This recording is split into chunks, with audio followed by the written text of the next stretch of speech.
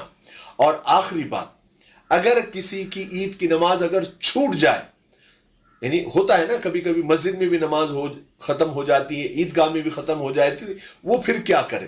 تو وہ 2 رکعت گھر میں ہی نفل شکرانے کی پڑھ لیں یا پھر صلاۃ التوبہ پڑھ لیں کہ اللہ عید کی نماز چھوٹ گئی۔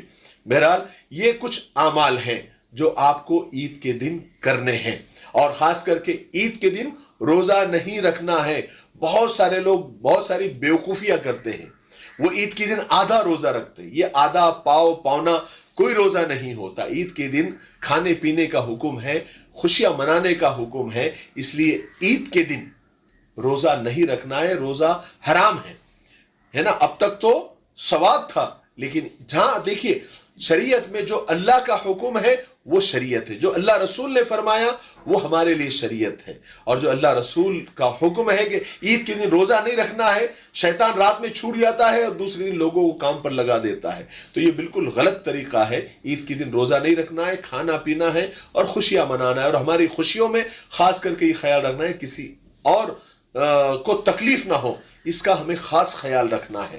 یعنی خوشیاں منانے میں لوگ جو ہے یعنی سیٹیاں بجاتے ہیں، بائک رائڈنگ کرتے ہیں اور ڈی جے لگاتے ہیں، گانے بجاتے ہیں، یہ سب ناجائز کام ہے۔ اس سے دوسری قوموں کو بھی تکلیف ہوتی ہے، اور خاص کر کے وہ چھوڑیے اسلام بدنام ہوتا ہے، اللہ رسول بدنام ہوتے ہیں اس کی وجہ سے۔ اس کا خاص خیال رکھنا ہے۔ چلیے اب ہم آپ کو عید کی نماز کا طریقہ بتاتے ہیں۔ بالکل آپ کو غور سے سننا ہے، دھیان سے سننا ہے اور اس پر عمل بھی کرنا ہے۔ دیکھیے عید کی نماز یعنی عید الفطر کی نماز واجب نماز ہے، اس لیے نیت فرض ہے۔ ویسے تو ہر نماز میں نیت فرض ہے، کیونکہ انما الاعمال بالنیات، تمام اعمال کا دار و مدار نیتوں پر ہے، اس لیے سب سے پہلے نیت کر لے۔ دل سے نیت، دل کے ارادے کو کہتے ہیں۔ اگر آپ کے دل میں یہ نیت ہے کہ میں 2 رکعت پڑھ رہا ہوں، واجب پڑھ رہا ہوں، عید کی نماز، عید الفطر کی نماز پڑھ رہا ہوں، 6 زائد تکبیریں ہیں، پیچھے سے امام کے واسطے اللہ کے منہ میرا کعبہ شریف کے، اتنا بھی کافی ہے۔ لیکن اگر بہت سارے لوگ ہوتے ہیں جب تک وہ زبان سے نہیں کہتے ان کو تسلی نہیں ہوتی، سیٹسفیکشن نہیں ہوتا، تو وہ یہ نیت کر سکتے ہیں کہ میں نیت کرتا ہوں 2 رکعت عید الفطر کی واجب 6 زائد تکبیروں کے ساتھ واسطے اللہ کے، پیچھے اس امام کے، منہ میرا کعبہ شریف کی طرف، اتنا کہہ کر۔ اب آپ تو جماعت کے ساتھ نماز پڑھ رہے ہیں، اس لیے آپ کو امام صاحب کو فالو کرنا ہے۔ تو امام کیا کریں گے؟ سب سے پہلے وہ تکبیر کہیں گے، پہلی تکبیر اللہ اکبر کہہ کر وہ ہاتھ باندھ لیں گے، یعنی اپنے دونوں ہاتھ کانوں تک اٹھائیں گے اور باندھ لیں گے۔ ہم کو بھی ویسے ہی فالو کرنا ہے، اللہ اکبر کہہ کر ہاتھ باندھ لینا ہے۔ امام صاحب ثنا پڑھیں گے، ثنا پڑھنے کے بعد امام صاحب تکبیر کہیں گے۔ اب آپ کو امام صاحب کیا کریں گے؟ اللہ اکبر کہہ کر ہاتھ چھوڑ دیں گے، ہم کو بھی اللہ اکبر کہہ کر ہاتھ چھوڑ دینا ہے۔ ایک ہو گیا۔ پھر دوسری تکبیر کہیں گے اللہ اکبر، ہاتھ چھوڑ دیں گے، ہم کو بھی دوسری تکبیر میں اللہ اکبر کہہ کر ہاتھ چھوڑ دینا ہے۔ پھر تیسری تکبیر میں وہ ہاتھ باندھ لیں گے، ہم کو بھی ہاتھ باندھ لینا ہے، اللہ اکبر۔ اس کے بعد امام صاحب سورہ فاتحہ پڑھیں گے، سورت پڑھیں گے، ہم کو خاموش سننا ہے، پھر رکوع کریں گے، سجدہ کریں گے، پھر دوسری رکعت کے لیے کھڑے ہو جائیں گے۔ اب دوسری رکعت کے لیے جب وہ کھڑے ہو جائیں گے امام صاحب، تو وہ پہلے کوئی تکبیر نہیں یہاں پر، وہ پہلے سورہ فاتحہ پڑھیں گے، پھر کچھ سورت پڑھیں گے۔ اب رکوع میں جانے سے پہلے وہ 3 تکبیریں پڑھی جائے گی۔ امام صاحب پہلی تکبیر پڑھیں گے، اللہ اکبر کہہ کر ہاتھ چھوڑ دیں گے، ہم کو بھی پہلی تکبیر اللہ اکبر کہہ کر ہاتھ چھوڑ دینا ہے۔ پھر دوسری تکبیر امام صاحب کہے گے اللہ اکبر، ہم کو بھی اللہ اکبر، یہ 2 تکبیریں ہو گئی۔ پھر امام صاحب اللہ اکبر کہہ کر ہاتھ چھوڑ دیں گے، ہم کو بھی اللہ اکبر کہہ کر ہاتھ چھوڑ دینا ہے، یہ 3 تکبیریں ہو گئی۔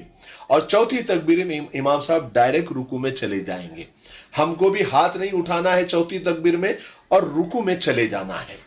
پھر امام رکوع کریں گے، سجدہ کریں گے، قاعدہ کریں گے، سلام پڑھیں گے، نماز ختم ہو جائے گی۔ پھر امام صاحب خطبے کے لیے کھڑے ہوں گے، خطبے کو غور سے سننا ہے جسے میں نے پہلے آپ کو بتایا، اور اس کے بعد دعا ہوگی، پھر اس کے بعد آپ کو جو ہے لوگوں سے ملاقات کرنی ہے, دعائیں دینی ہے, مصافحہ کرنا ہے, معانقہ کرنا ہے, اور آپ کو کسی دوسرے راستے سے گھر واپس آ جانا ہے.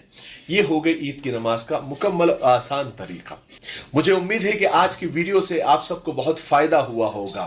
اگر آپ اسے شیئر کرتے ہیں تو آپ کو ثواب بھی ملے گا, تاکہ دوسرے لوگ بھی, ان کی نماز بھی آسان اور صحیح طریقے سے ہو جائے.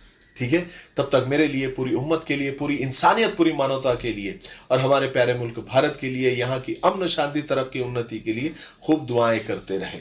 السلام علیکم ورحمۃ اللہ وبرکاتہ.